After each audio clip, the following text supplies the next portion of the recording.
Hello everyone, welcome back to the latest update series of the HTIS. This is Divya Kawatra and we meet today to discuss our project, that is Great Nicobar project, which has been in news for a very long time now. But recently it is being compared to the Strait of Hormuz and conditions like Iran's dominance, how India can create dominance in the Indian Ocean through this project. Okay, so in that light, we are rediscussing this topic, that is Great Nicobar project. All right, first of all, let's understand what is happening, what are the developments here, because now government has approved this, right? The coast, the Great Nicobar Island coast, that is closer to Thailand, that is closer to Malaysia, that is closer to Indonesia, and we are developing the biggest, most strategic development here, and we are investing $9 billion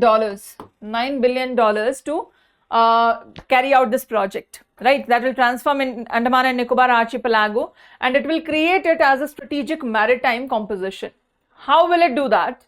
Because it is located in a very strategic position. Okay, how it is located in a strategic position? Just look at this map for once. Where you will see that this entire structure where it lies at the Indra point, when we see the Galthia Bay here, all these points that you can see and the location that you can see is very significant. Number one reason for that is the Strait of Malacca. That is one of the largest, one of the strongest, or one of the longest points for China's trade. Okay, this is the point for China's trade, one of the most significant point for China's trade, the Strait of Malacca that you can see here. And if we create a project here, if we create a project in the Nicobar Islands, we can definitely provide an alternate.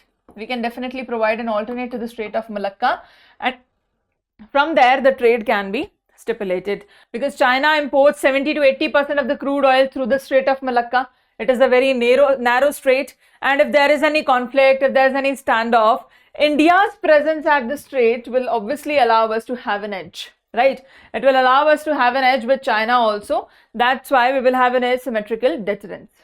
Now, the second thing is it will help in countering the string of pearls. Okay, it will help in countering the string of pearls, because our military foothold is going to increase at areas like Hambantota, that is in Sri Lanka, Gwadar, that is in Pakistan, and other assets in Myanmar as well. So we are trying to capture those, and developing Great Nicobar will obviously allow us to have great naval power in the eastern Indian Ocean also, right? Where already China's string of pearls is active. Through string of pearls, they have created a connectivity. That way they are covering entire Indian Ocean. India has to retaliate on that. India is working on the string of pearls as posed by the necklace of diamonds. However, we have not strongly developed it yet. Now, this Nicobar project can be a strong addition to that necklace of diamonds, right? So that's why we are focusing on this. The third reason is archipelagic foreign policy. Historically, India has obviously had a peninsular land power.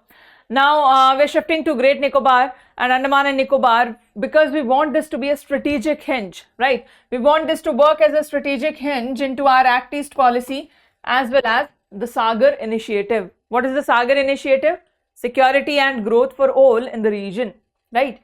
So in all these three areas, first of all, what we are doing is we are countering China in the string of pearls. Secondly, we are giving an alternate to the Strait of Malacca, that is occupying a great deal of China's trade. Then thirdly, we are developing our archipelago so that it supports our Act East policy as well as Sagar initiative, right? These are the core reasons, core mandatory regions for which we are doing this, right? This is the Strait of Malacca. Now, to do this, what are we doing? What is this Great Nicobar project exactly? What are we developing in the Nicobar? Okay, let's find that out, because everybody is talking about Great Nicobar project. There's development, there's cutting of forest. But what are we building? Nobody's focusing on the fact that we are building something. What are we building? Let's find that out. So in this region, in the entire Nicobar region, approximately covering 166 kilometers square, right, we are developing four major things.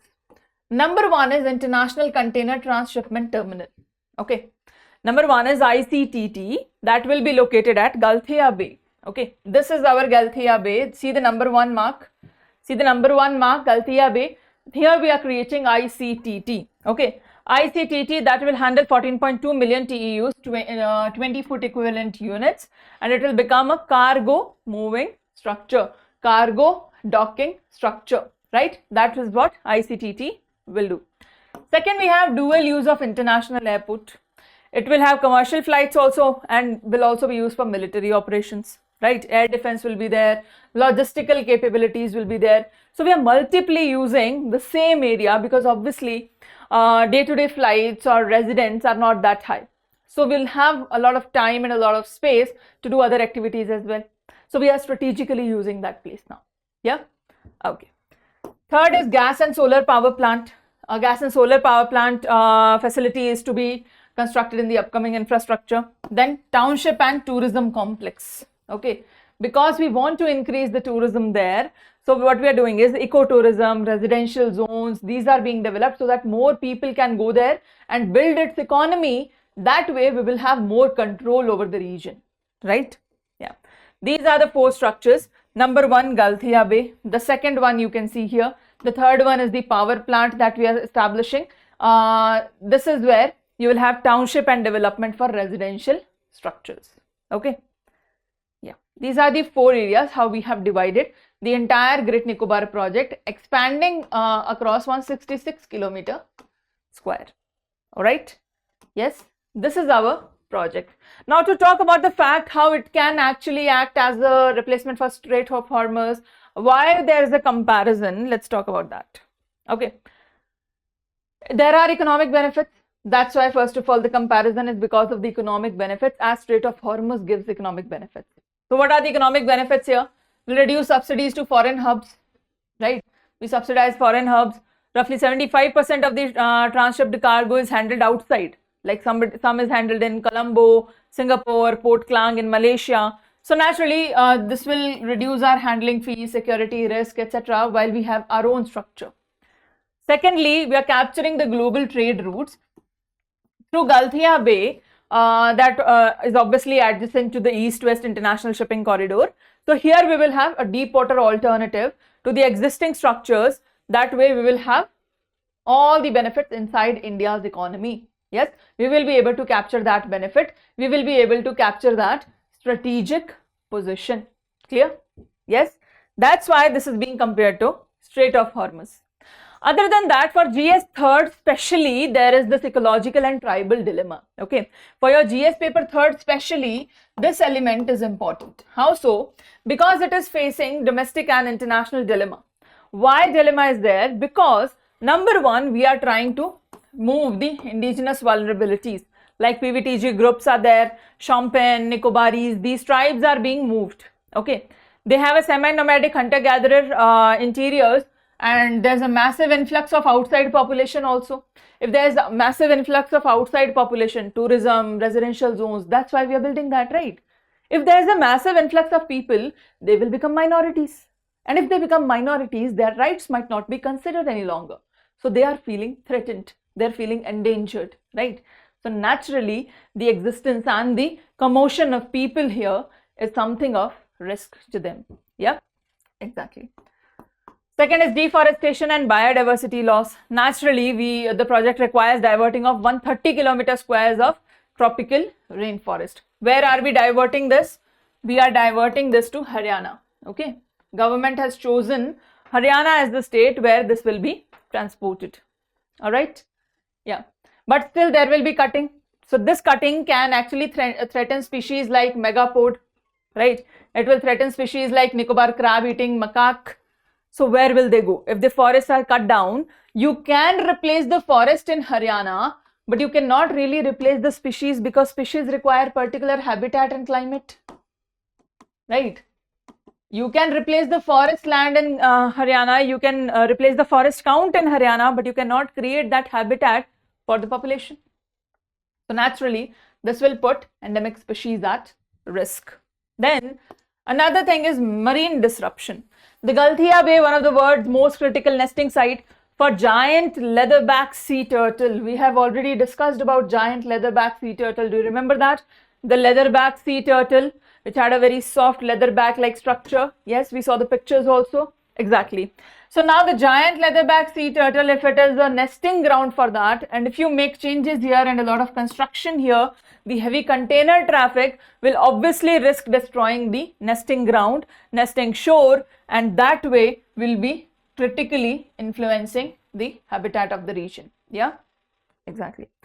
Next is seismic risk, because the archipelago sits on active fault line, and if there is active fault line, 2004 tsunami, we all remember that, right? So if we are making large scale constructions here, that means we are putting this at risk of another earthquake or tsunami like structure. So infrastructure will always be vulnerable, right? Even if we don't trigger any event right now, still all the time, entire development, entire investment would be at risk, right? Any day this could blow open, right? So this is very sensitive zone, and putting so much pressure on that sensitive zone and then putting so much investment into that sensitive zone, how is that viable, right? But then again, the point is we have to take risk. Otherwise, every place is sensitive. There is no such place that is not sensitive, right? Every place is sensitive in one way or the other. The development must go on. However, we need to consider environment alongside. We're trying to do that. Forest replacements are being done according to the National Afforestation Program, right? We are doing that, and other things are still to be considered, all right? That's why it is being criticized as the dilemma, all right? Yes, I hope you understood the project, the dilemma, why the comparison with the Strait of Hormuz, and how we are using it to counter China, yes, or its dominance, especially in the Indian Ocean. Clear? All right. So we have a question for you. Let us know your answer in the comment section. Okay, just read the question and let us know your answer in the comment section. You can pause the video here, read the question, give your comment, and that's about it. All right. Okay, that's all. See you in the next session. Thank you. For more informative content, like, share and subscribe, and do not forget to press the bell icon to get the notifications.